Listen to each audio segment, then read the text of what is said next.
Every Minecraft world is its own little story. Whether it's alone or with friends, anything is possible.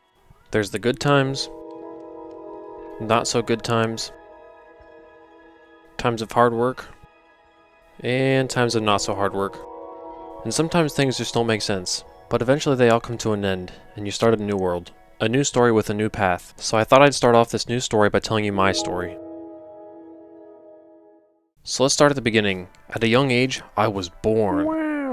But I grew up in a Christian household in a small town in Pennsylvania. Me and my siblings liked to play sports like soccer and football or whatever else we could play in our backyard. I particularly like soccer, but we got pretty good at about all of them. As long as I can remember, we always went to church. Every Sunday we would go, and I guess I never really thought much about it because it was just something that we did. All throughout elementary and middle school, nothing really exciting happened in my life, which wasn't necessarily bad. I enjoyed life, we were having fun doing a bunch of sports, and school wasn't too hard, even though I still hated it. But my faith was never very serious. I knew the right thing to do and the right thing to say in children's church, but I never really understood it fully, and I didn't really care to understand it. Life was fine as it was, and I didn't like learning very much. About 6th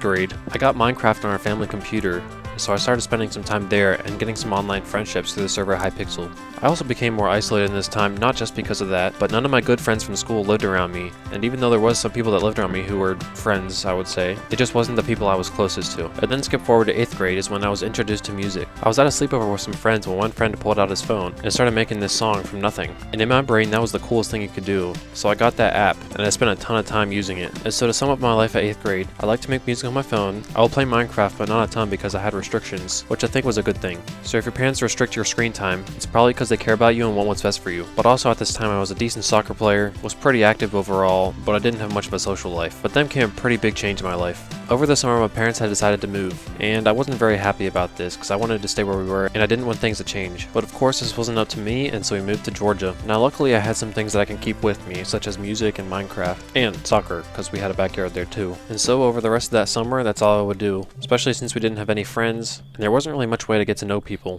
During this time we also tried to find a good church, but my dad had to work on Sundays with his job transfer, so he couldn't join us. And we also couldn't find a church until after school started, or at least when we decided that we wanted to go to regularly. And so freshman year began, without me knowing a single person. The school was pretty bad there with high crime and just overall not a very good community. So I did make some friends, but not ones that were very good for me. I later joined the soccer team, which helped me also get some more friends. But I had also lost most of my Christian influences, so even though I would say I was a Christian, my life didn't portray it at all. Without going into detail, I had a lot of bad influences and a lot of bad habits. But a few months into high school, we did find a good church with a good youth group, and I actually made a bunch of good friendships there, ones that were good influences. But I was definitely the most introverted you could probably get. But the schools were still bad, I still had some bad influences and some bad habits that I was keeping on. There was also a problem with my siblings and their schools, and my dad and his work, and my mom and her walk with faith. And so when COVID came and my school went online, we ended up moving up to Kentucky. We actually started off in a rental, and being that school was online, we still didn't have much of a social life. Basically it was just me and my siblings, and we would still play sports outside and pretty much the same as it was before. But I basically lost all my friendships and went back to zero for the second time. Even the good ones are hard to keep long distance. So 6 months went by and we actually found a house. And I actually didn't like this house at first, but I got my own room, so it'll do. After a while we had finally settled at a church right next door, or basically next door. And the youth group there was different, but it started to grow on me.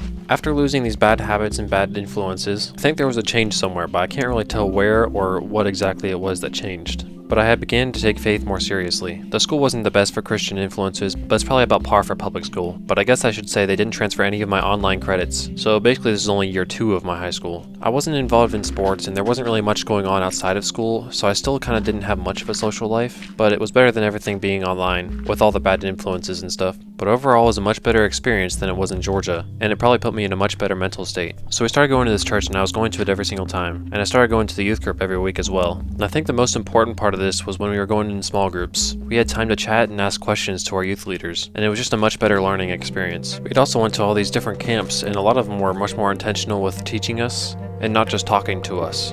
Let me explain. So what I mean by talking to us is that it's full of sermons, but then when the sermon's done, they leave it at that, and off we go to free time. But here they would have teachings beyond just that. They would have us experience things, which I know sounds kind of sketchy, but I meant just like things like try to pray and, just things we can follow along with while they do the sermon. And really just made sure we understood things by having different classes outside of those things. And by things I mean sermons, or what we would call sessions. But over time, I had just become more genuine with my faith, and I really wanted to learn more about it, and I just wanted to live into it. For instance, at school, I would talk to friends about Christianity and stuff like that, and in my own time, I would watch sermons or just listen to the Bible. And I also think it's important to note that I had one specific friend that was really deep in their faith, and really challenged me to push myself to be deeper in my own faith. And so in the middle of senior year, I decided to get baptized, and so I fully gave my life to the Lord, and wanted that to be known publicly. Now if you're curious of what changed over the time, I had a lot more joy and peace all throughout life. When I was in Georgia and starting off in Kentucky, there was a lot of anxiety, stress, and just kind of maybe more of a depressive state of mind that I had. But as I got to know Christ more, that all changed. And I think that just comes with knowing God in general. The more you know Him, the more you realize how lucky you are to be loved by Him. The creator of the universe, like that is so ginormous, but He loves you specifically. That's just crazy to me. And like, we aren't deserving of eternal life, but that is something that He gave us, and that is the greatest thing you could ask for. And I think I also started to see more of the wonder of life. Like if you look at the trees, the birds, the sky, just everything that was created by God is just also beautiful. And if you take a step back, there really is no reason that we should be sad about it, because all of our problems are just temporary. And normally this would be the end of my testimony, but my baptism was over 3 years ago, and becoming what we would call saved isn't the end of the story. So here's everything that happened afterwards. The end of senior year of high school comes up, and I still don't know what to do with my life. Since a whole year was taken off my record, I hadn't really had time to explore options during my high school years, and so I decided to take a gap year. With all of my friends either going off to college or doing their own things, me working for a whole year by myself left me with very little social life, and so naturally I became more lonely, but I didn't let this time be a full waste. During my job I get to listen to things, so I spent a lot of time listening to podcasts or sermons so I could learn more about God and faith. I also did a lot of music still, and I picked up disc golf as a hobby. And I helped with the children's department in the church. I think in some ways this was actually a negative thing. I felt like I was trapped because if I didn't help every week, then I was letting people down. But then I couldn't have much of a community with the rest of the church, or sit through church with my parents. But life went on and it came time to make a decision again. Do I keep working for another year, or do I go to college? And I just really could not take the social life, or lack of it. So I decided to go to college. I had spent some time praying on what to do, but I had not come to a conclusion, and it was kind of frustrating not knowing what God wanted me to do, but I still went into the school year with no major declared. The first semester was a blast. I made a lot of good friends and went on a camping trip, which was a lot of fun, and although schoolwork was boring, there was plenty of time to hang outside of class with friends. And so at the end of the first semester, when everyone was going to go home, we decided to make a Minecraft realm, and that's when I started YouTube, or at least consistently. I uploaded a few boring videos before school started, but I hadn't touched it since. But I started streaming and making a bunch of shorts. Now of course this didn't make any money, and I wasn't growing too fast to where I could think, oh, maybe this will be a possible outcome for a future career. So I had to wrestle with what to do still whenever school started again. I had been praying a lot and really just trying to figure out what I needed to do in life, but still no answer had come. And at the end of that school year, I was at the same exact spot. And so summer came where I was working more and doing a lot more YouTube, and I actually really enjoyed it. And I kind of wished it went on longer, but there's nothing I can really do about that. And honestly, knowing college was coming up and I still had no answer of what I needed to do, like what major to pick or if I should even do college at all, I was feeling pretty down. And the mental state was not where it should be. And that was actually this past summer, and really not much has changed.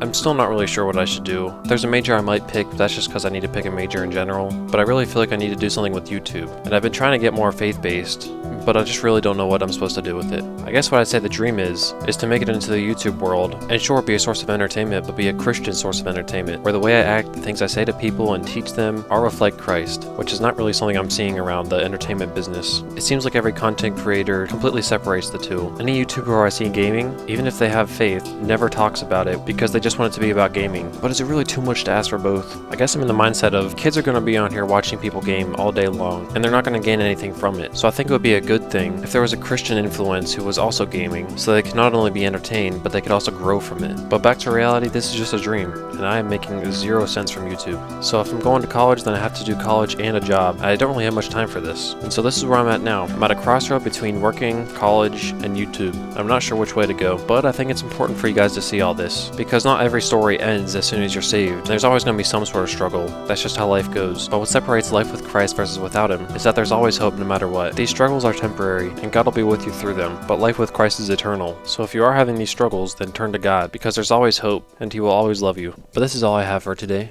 And if you made it this far, I hope something spoke to you. And if you have any questions, feel free to leave some in the comments. Goodbye, peoples.